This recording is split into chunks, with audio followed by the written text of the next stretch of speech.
My name's George Kevin Elliott, North Lawrence. I made a prediction at the City Commission a few months ago, and I'm really, really sad to say that it's come true. You've taken the power of many people and consolidated it into fewer voices. You consolidated it into white, privileged, heterosexual voices. And in the process, it developed into cronyism instead of transparency. I wish you could have done better. I really do.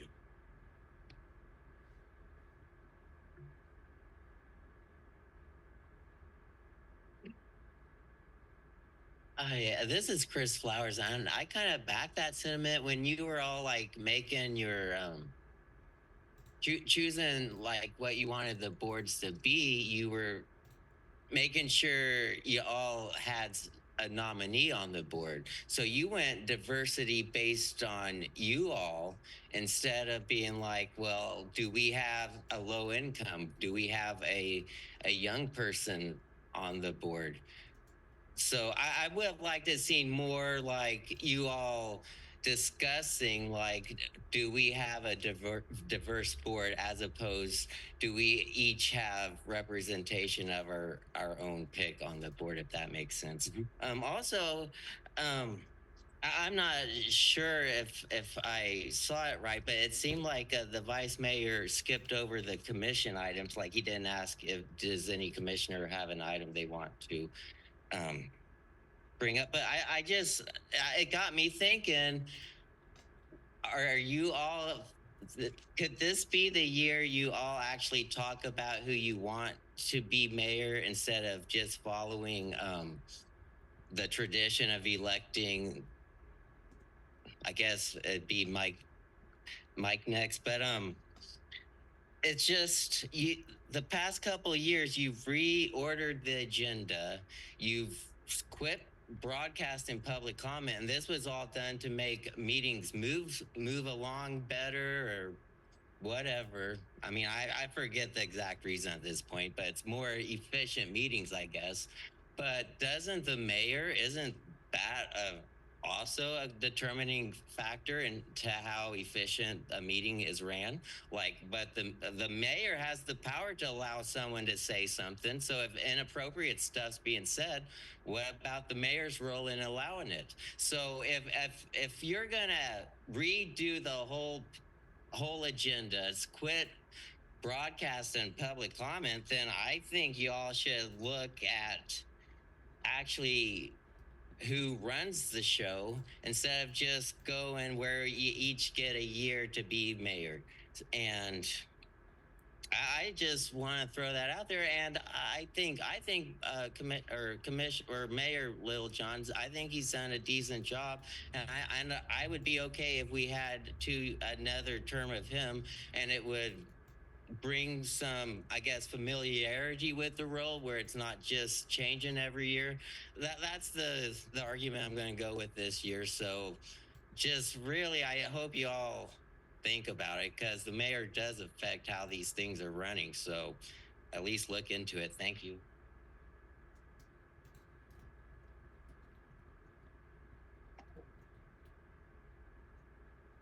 Slid out of that Josh Seiden thing pretty good, didn't you, Amber? I know that there were a lot more than just one other vote. I don't think he had any votes other than yours, apparently. But you go ahead and keep reading whatever you're reading on there. Pay no never mind to what I'm saying, because I don't matter. Neither do the citizens that you insulted and harmed by even naming him to that board, even trying to get him on there. And you treat it as though it was just him, you allowing him to make his case. Go ahead and do that quote one more time here. He applied. I'm giving him the opportunity to state his case as to why he should be appointed. That's not a nomination. That's not a vote for the most qualified person, just like other people have been saying here. What was that? Was that a pat on the back and a career move for him?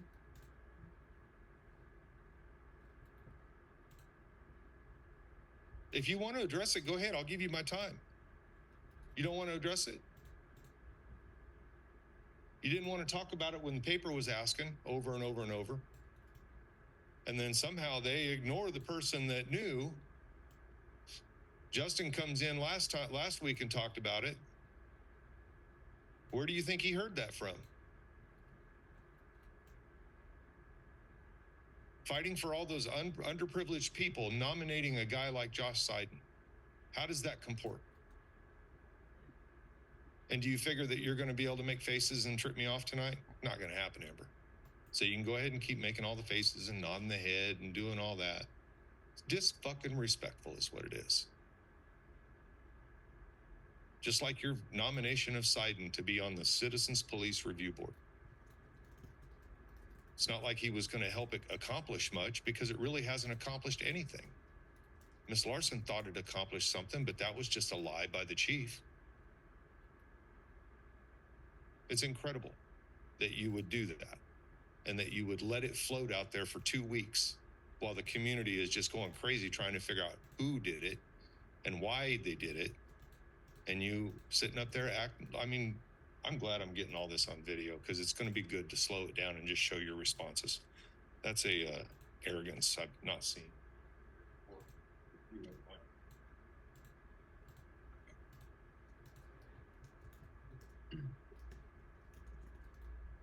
My name is Dr. Justin Spees. I'd like to talk about Amber Sellers' incompetence and her inexplicable nomination of Josh Seiden to the Community Police Review Board. Lawrence Times wrote an article on August 10th that's called Ex-Deputy DA Pleads His Case for Spot on Lawrence's Police Review Board. In it, the article says he said during his time as a solo practitioner and then as deputy DA, he probably had, quote, somewhere in the ballpark of probably 10 to 12 complaints, unquote, filed against him, and he did not think Spees' complaint would impair his ability to do his job. Quote, I've never received any form of discipline. Anyone can file a complaint against anyone, and it's kind of an occupational hazard, Seiden said. Obviously, I walked myself right into this one. So Seiden's dismissive attitude there is trying to lead you to believe that 10 to 12 complaints is not a big deal for attorneys, but it is. 2 of those complaints are serious ones. One of them is from me, where he dressed up as me when he was deputy district attorney, and the other one is from a case where he 17-year-old raped a 10-year-old girl, and Josh Seiden gave him a plea deal, and on top of that treated the family like absolute shit. It was appalling. The way Seiden treated that family is the way that you can see the same attitude in the videos of me when I went in there those 2 times back in January and February and recorded my interactions with him. It's the same condescending attitude.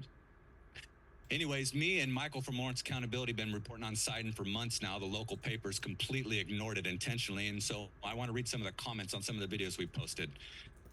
Disgraceful, Amber Sellers. I'll tell you why. You recommend a man who was dismissed for unprofessional behavior against a citizen, a man who insulted judges, a man who violated rights, a man who was so obsessed with hatred he was strutting around playing the fool when he had a court case to prepare for, which had to be delayed because he wanted to be a jerk. A man with a record of losing important cases that the community needed one to see justice. I'd ask why. I'd hate to believe it's retaliatory personal spite. Sounds about right, doesn't it, Amber?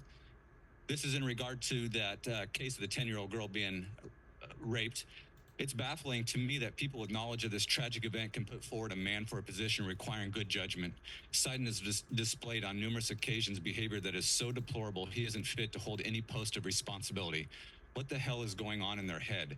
There can be no excuse, especially as they tried to conceal their nomination and sneak this snake in under the radar. Yes, I mean you, Amber Sellers. Minion lady. Shame on you. Blatant self-serving. If he's such a great candidate, why try to cover it up? Your endorsement of a guy who cheated a 10-year-old rape victim of justice. By nominating him, you are endorsing his bad choices. That's you, Amber. Champion of the people, right? Champion of the people. Wonder how many people Seiden put away unjustly. You care about them?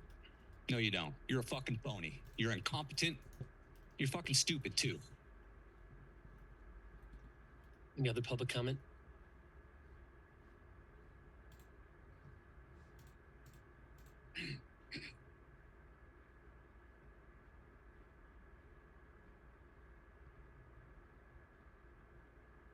Patrick Ross, 66049.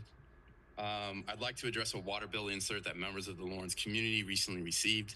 The document states the city's floodplains are a valuable resource for the community. Floodplains left in an undeveloped natural state can provide storage for floodwaters, which in turn minimizes future flood damage. They also provide habitat for wildlife and recreational opportunities for community residents. The natural vegetation of floodplains also filters pollutants from stormwater, in turn improving local water quality, end quote. If the city itself admits these benefits of undeveloped floodplain, then why on earth are they allowing the new Boston Crossing project to continue? Why would they allow Albemarle to be rezoned? Why would they allow the woods adjacent to Fall Creek be turned into duplexes? Specific to the new Boston Crossing project, the city rezoned the land when the county voted against this project, in which 70 acres of floodplain land will be developed. That directly contradicts what the city has stated in this flyer. It's important to also note that Lawrence is a CRS community, CRS standing for Community Rating System, which FEMA defines as, quote, a voluntary incentive program that recognizes and encourages community floodplain management practices that exceed the minimum requirements of the National Flood Insurance Program. In CRS communities, flood insurance premium rates are discounted to 1, reduce and avoid flood damage to insurable property, 2, strengthen and support the insurance aspects of the National Flood Insurance Program, 3, foster comprehensive floodplain management, end quote. I ask you, does that sound like what Lawrence is doing? The new Boston Crossing project will not only increase the velocity of the river, but it will also increase the base flood elevation. This is confirmed by the planning director, Jeff Crick's sole interpretation of rise not being defined as 0 inches, as Lawrence has established back on November 16, 2023, but instead he defines it as 0 feet, siding with FEMA. He did this action illegally, bypassing the governing body of the Board of Zoning Appeals. In essence, this is fraud. Lawrence has already taken measures per the encouragement of FEMA to better protect itself from flooding, because even FEMA acknowledges that their standards are not sufficient to reduce flood risk, which is why they have the CRS program. When we reapply for a CRS discount, currently 10%, what do you think will happen? The citizens of Lawrence might lose that discount. What if instead we made it harder to build on floodplains, like what Tulsa did, in which their community receives a 40% discount? Lastly, because of the subsidized housing in the amended project plan, if the city of Lawrence is so concerned with floodplain management, I call on commissioners to enforce that this project is subjected to HUD's federal flood risk management standards, which suggest an expanded area, both horizontally and vertically, from the 100-year floodplain. Ironically, where your insert stops its consideration, and is instead based on future flood risks, specifically the use of climate-informed science approach, or CISA, which provides more accurate forward-looking information rather than flood insurance rate maps or firms, which HUD states, quote, many of which have not been updated in years or decades. I ask you, Lawrence, to fight for your money, fight for your undeveloped land, oppose the new Boston Crossing project, join the Wakarusa River Valley movement, and organize within your communities, because the city of Lawrence is defrauding you. Thank you very much.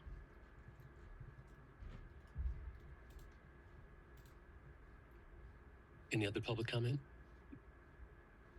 Yes, David Baston. I did look, I think it was under this city manager's report that there were a bunch of emails from the firefighters and such. I don't know why it was there.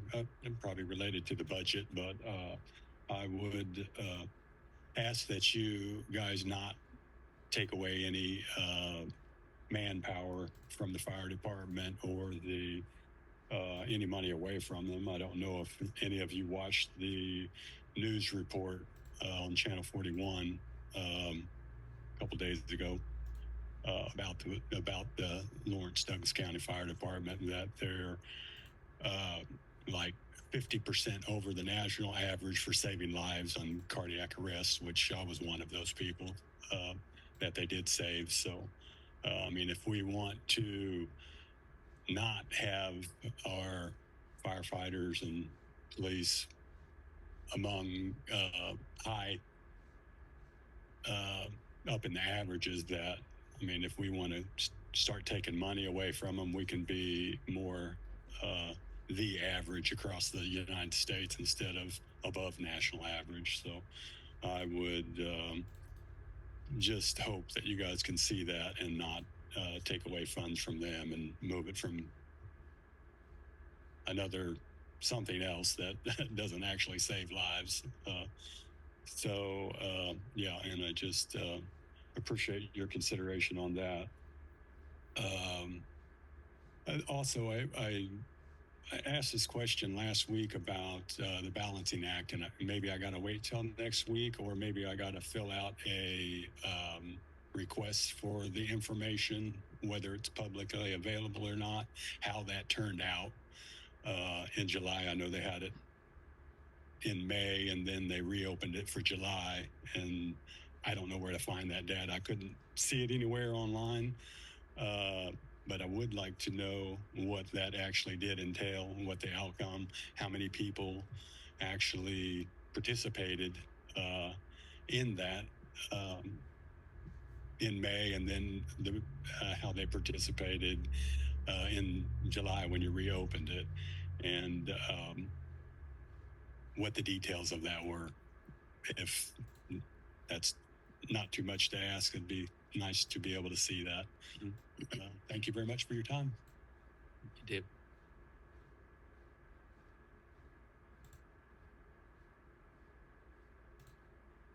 No further comment in the room. How about online? Julie Jones.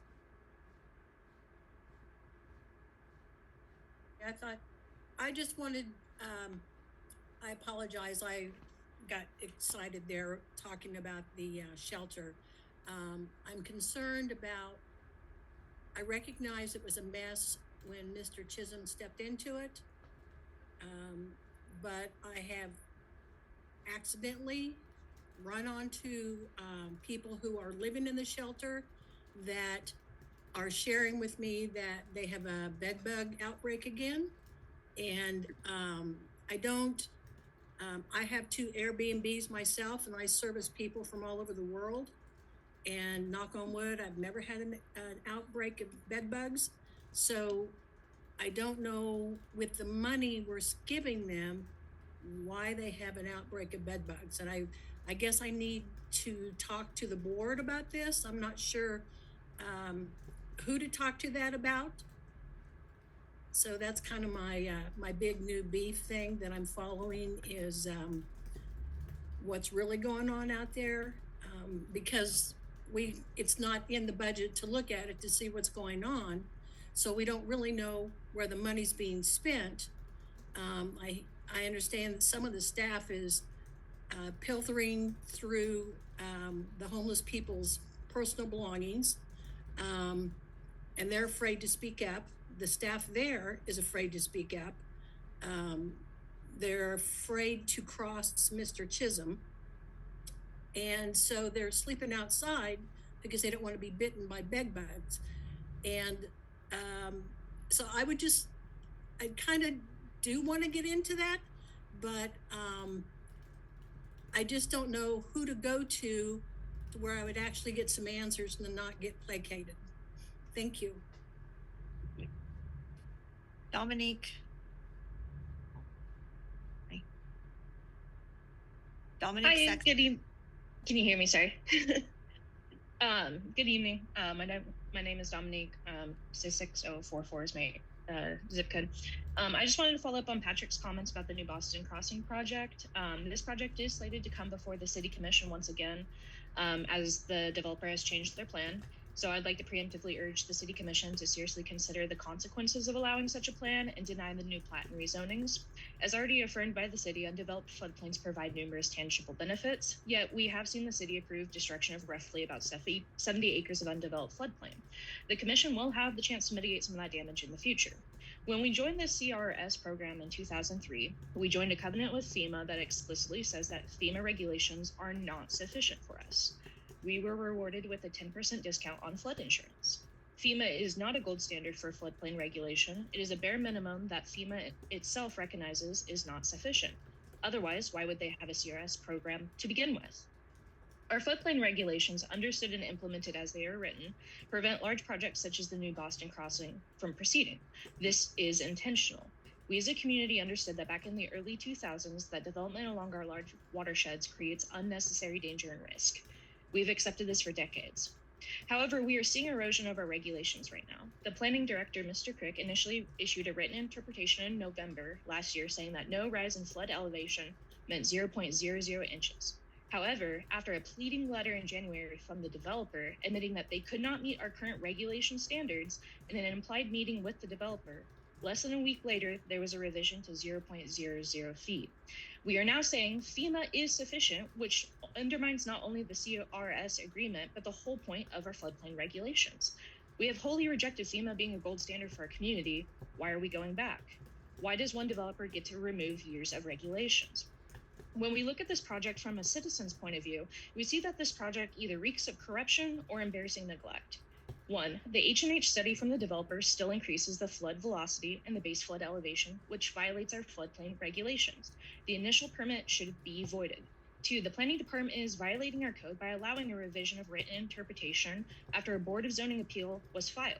Proceedings must stay until there is a ruling by the BZA. The planning department effectively bypassed the BZA process, which is a public hearing. Three, the planning department is eroding our floodplain regulations through interpretations that use FEMA as a standard, even though the city and the community have rejected FEMA as sufficient. Four, the commission approved rezoning of this project, even though it goes against the comprehensive plan on several points. Five, an appeal of the floodplain permit has been repressed by the city, as the city is selectively enforcing the code to prevent public comment and accountability of this project. The planning director or staff should not have been given the ability to determine who or who cannot come before the BZA when a citizen is appealing their administrative decisions. Together, this is corruption. So I would like you to please provide us with some clarity on why this has been allowed, and thank you for your time. Thank you. Stephen Watts. Hi, thank you. I don't think any of you have worked for the government, state or federal government that are on the commission. And I don't know if Craig has any experience outside of city government kind of stuff. So I'm going to share a secret with you, having worked for government for a long time and having put up with all kinds of initiatives here in Kansas, like Kansas Quality Management, all these jive. The concept is do more with less. Here in town, we never have understood that. We just spend more money. Tax and spend, tax and spend. I can't believe I'm saying that, but I am, because nobody seems to understand the concept of doing more with less. These crybabies get up there, I have so much work to do. You've had it easy up until now. Do more with less. Now, last week we had a group of, frugal people here in the town, here in the commission hall, having a beef about their property over on the golf course. Now, I don't know if frugal also means wealthy, because you can get a $900,000 crib, a house, but that's what it is. I feel badly for them. I genuinely do. And the question that I have for them is, what? They made promises to you? What? Rich developer people lied to you? Incredible. Well, let's go on to the CPRB, where it's now stacked again, thanks to Ms. Larson, with Brenda Clary, who last time tried to limit the ability to approach the Citizens Police Review Board and restrict access to the ability to make complaints. These jugheads couldn't get through their head. More complaints are good because they underscore problems and they can fix them. Now go into that 190-page report on the budget and stuff, which had some police statistics in it. Please look at that. The number of police calls in this last year reduced dramatically. That's a good comment on our police department. At the same time, there are very few traffic citations going around. Instead, we're painting the street and saying, oh, we're going to stop wrecks this way. All right.